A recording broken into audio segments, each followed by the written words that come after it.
Bismillah, Assalamualaikum warahmatullahi wabarakatuh. Perkenalkan, nama saya Hamdan Nabila dengan NIM 2500460. Saya akan mempresentasikan hasil tugas saya yang berjudul Manajemen Pendidikan, Daring, Luring, Sinkronus, dan Asinkronus. Yang pertama adalah latar belakang. Era disrupsi teknologi dan guncangan global yang dipicu oleh revolusi industri 4.0 dan pandemi COVID-19 telah mentransformasi lanskap pendidikan secara fundamental atau SPAP 2016. Paradigma pembelajaran yang secara bertumpu pada interaksi fisik langsung di ruang kelas atau luring kini terdesak dan sekaligus diperkaya oleh kemunculan model pembelajaran jarak jauh berbasis teknologi digital atau daring. Transformasi ini melahirkan spektrum metodologi yang lebih kaya, mencakup pembelajaran sinkronus dan menekankan keserentakan waktu, dan asinkronus yang mengedepankan fleksibilitas temporal. Pergeseran paradigmatik ini bukan sekadar persoalan teknis pedagogis belaka, melainkan telah menjadi isu sentral dalam bidang manajemen pendidikan. Selanjutnya, landasan manajemen pendidikan. Manajemen pendidikan dipahami sebagai suatu proses sistematis yang mencakup perencanaan, pengorganisasian, pengarahan, pengkoordinasian, pengawasan, dan penilaian terhadap segala sumber daya manusia, finansial, material, dan waktu untuk mencapai tujuan pendidikan secara efektif dan efisien. Segala 2009. Dalam konteks kontemporer, fungsi manajemen ini diperluas dengan dimensi kepemimpinan transformasional yang menekankan kemampuan untuk menginspirasi, berinovasi, dan mengelola perubahan secara agile.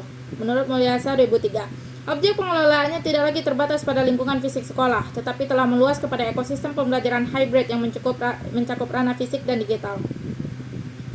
Selanjutnya, pemetaan konseptual modalitas pembelajaran. Pembelajaran luring atau offline merupakan fondasi tradisional pendidikan, berlangsung di ruang fisik yang sama dan dengan interaksi langsung, tanpa ketergantungan pada koneksi internet atau saat proses inti belajar mengajar.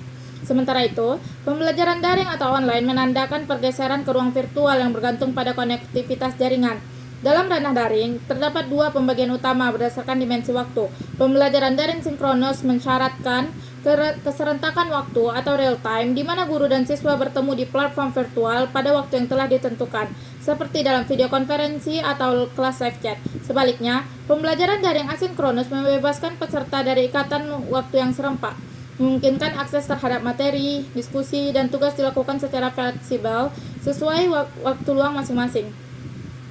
Melalui Learning Management System atau LMS, forum, atau video rekaman, pembelajaran hybrid atau blend adalah bentuk implementasi canggih yang secara sengaja dan terstruktur menggabungkan unsur-unsur luring dengan daring, baik sinkronus maupun asinkronus, untuk menciptakan pengalaman belajar yang lebih kaya.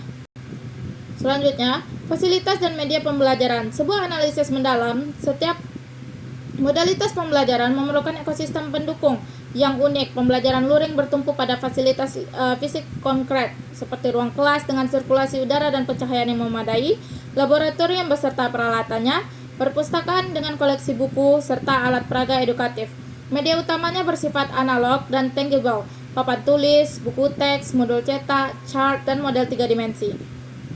Berbeda secara diametral, pembelajaran daring sinkronus mengandalkan fasilitas digital dan jaringan, koneksi internet berkecepatan tinggi dan stabil, komputer atau gawai yang dilengkapi dengan kamera dan mikrofon, serta ruang fisik yang private untuk meminimalkan gangguan.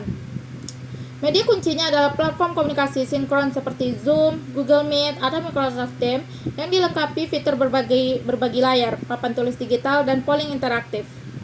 Sementara itu, pembelajaran daring asinkronus membutuhkan fasilitas yang lebih longgar dalam hal koneksi real time, tetapi menuntut ketersediaan akses internet periodik dan ruang penyimpanan data memadai atau cloud atau lokal. Media intinya adalah sistem manajemen pembelajaran atau Learning Management System atau LMS seperti Moodle, Edmodo, atau Google Classroom yang berfungsi sebagai repositori terpusat untuk e-modul, video pembelajaran rekaman, forum diskusi, kuis online, dan tugas digital. Kualitas konten digital yang disajikan menjadi penentu utama keberhasilan. Selanjutnya ada kelebihan dan kekurangan. Pembelajaran luring unggul dalam dimensi interaksi sosial dan emosional yang autentik. Umpan balik dapat diberikan secara instan, praktikum hands-on berlangsung optimal, dan pengawasan serta pembinaan karakter lebih mudah dilakukan. Dari sisi manajerial, kontrol terhadap kedisiplinan dan proses relatif lebih sederhana. Namun, kelemahannya signifikan, biaya operasional dan pemeliharaan fasilitas fisik tinggi, aksesnya terbatas secara geografis dan temporal, serta kurang mampu mengakomodasi perbedaan kecepatan belajar individu secara maksimal. A. Pembelajaran daring sinkronus menawarkan kelebihan berupa interaksi real time yang memungkinkan dialog langsung dan penjelasan spontan, menciptakan rasa kehadiran bersama atau social presence yang mengurangi kesan keterpisahan. Dari sudut pandang manajemen, modalitas ini memungkinkan jangkauan peserta lintas wilayah tanpa mobilitas fisik, dan sesi pembelajaran dapat direkam untuk diarsipkan atau diulang. Kelemahan utamanya sangat bergantung pada faktor teknis, sangat rentan terhadap gangguan jaringan dan ketidakstabilan listrik. Selain itu, menyebabkan Zoom fatigue atau kelelahan digital akibat paparan layar yang intens dan tekanan psikologis untuk selalu tampil. Keterbatasan akses perangkat dan internet yang memadai secara simultan juga berpotensi memperlebar kesenjangan. B. Pembelajaran daring asinkronus menjanjikan fleksibilitas waktu dan tempat yang sangat tinggi, mendorong kemandirian dan self-regulate learning, serta memungkinkan peserta didik untuk mengulang materi sesuai kebutuhan. Ini juga sangat efisien untuk penyampaian konten dasar dan dapat menjangkau jumlah peserta yang sangat besar. Namun, kekurangannya terletak pada minimnya interaksi langsung yang berakibat pada umpan balik yang tertunda dan potensi miskomunikasi yang lebih besar. Rasa keterasingan dan isolasi bisa lebih tinggi, sehingga memerlukan motivasi intrinsik dan disiplin diri yang luar biasa dari peserta didik. Bagi pengelola, memantau keterlibatan atau engagement peserta dan mencegah plagiarisme menjadi tantangan yang lebih kompleks. Berikutnya, tantangan implementasi. Tantangan dalam mengimplementasikan pembelajaran multimodal bersifat berlapis dan saling terkait. A. Pada level mikro atau guru dan peserta didik, tantangan utama adalah kesenjangan kompetensi dan akses. Banyak guru yang mengalami technological anxiety dan belum menguasai TPH-CK. Sementara di sisi lain, peserta didik dari keluarga kurang mampu menghadapi kendala kepemilikan gawai dan mengakses internet yang layak. Motivasi belajar dan kemampuan regulasi diri dalam lingkungan daring juga menjadi masalah krusial. B. Pada level meso atau lembaga pendidikan, tantangan berpusat pada kapasitas institusional, keterbatasan anggaran untuk membangun dan memelihara infrastruktur teknologi seperti server, LMS berlisensi, bandwidth, sering menjadi penghambat utama. Kurikulum yang kaku dan belum dirancang untuk fleksibilitas blended learning, serta ketiadaan sistem penilaian autentik yang adaptif untuk lingkungan online juga menjadi masalah. Budaya organisasi yang belum siap berkolaborasi secara digital turut memperlambat transformasi. C. Pada level makro atau kebijakan nasional atau daerah, tantangan bersifat struktural. Regulasi dan standar penjaminan mutu khusus untuk pendidikan daring masih terbatas dan belum sepenuhnya operasional. Mendikbudristek 2020. Infrastruktur digital nasional seperti jaringan internet dan listrik belum merata, khususnya di daerah tertinggal, terdepan, dan terluar atau 3T. Selain itu, ekosistem pendukung seperti industri konten edukasi digital yang terjangkau dan berkualitas juga masih dalam tahap perkembangan. Dan yang terakhir ada kesimpulan. Berdasarkan pemahaman yang telah diuraikan, dapat disimpulkan bahwa 1.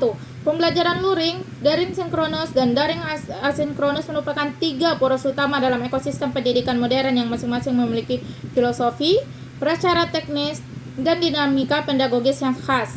Ketiganya bukan untuk dipertentangkan, melainkan untuk dikombinasikan secara sinergis dalam model blended learning yang membutuhkan perencanaan manajerial yang cermat. 2. Kebutuhan fasilitas dan media bersifat spesifik dan hierarkis, bergeser dari yang bersifat fisik atau tangible ke digital virtual. Keberhasilan implementasi sangat bergantung pada ketersediaan dan keandalan infrastruktur pendukung saat ini. 3.